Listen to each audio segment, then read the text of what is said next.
नमो बुधाय।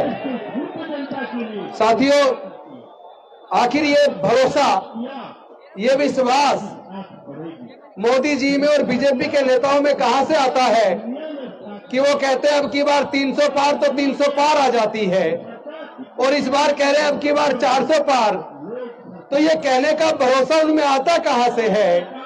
ये कहने का भरोसा उनमें उस ईवीएम से आता है जिस ईवीएम को भारत इलेक्ट्रॉनिक्स लिमिटेड बनाती है, ECIL बनाती है, और उस कंपनी के 7 डायरेक्टर में से 4 डायरेक्टर बीजेपी के पदाधिकारी हैं। जो बीजेपी के 4 पदाधिकारी उस कंपनी के 7 में से 4 डायरेक्टर हैं, वो कंपनी ईवीएम बना रही है, और ईवीएम के अंदर उन्होंने रियल टाइम क्लॉक लगा के रखा हुआ है।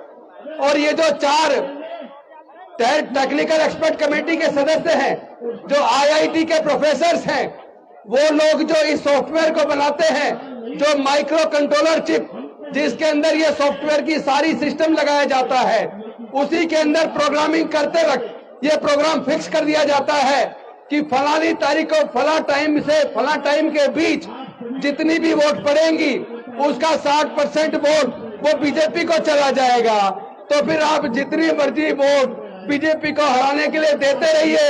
अगर वो कह रहे हैं अब की बार 400 पार, तो आपकी वोट की चोरी करके वो 400 पार चला जाएगा।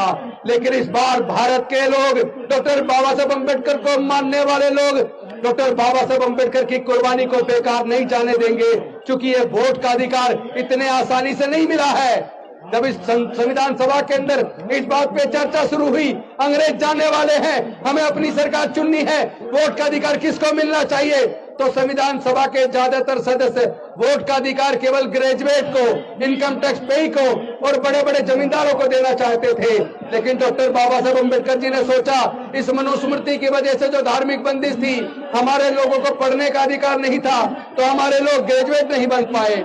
हमारे लोगों को व्यापार करने का अधिकार नहीं था, तो हमारे लोग व्यापारी नहीं बन पाए, तो इनकम टैक्स पेई भी नहीं बन पाए। हमारे लोगों को संपत्ति का अधिकार नहीं था, तो हमारे लोग जमींदार भी नहीं बन पाए। इसका मतलब ये लोग भारत के दलित, पिछड़े, आदिवासी को और महिलाओं को ये वोट का अधिकार नहीं देना चाहते।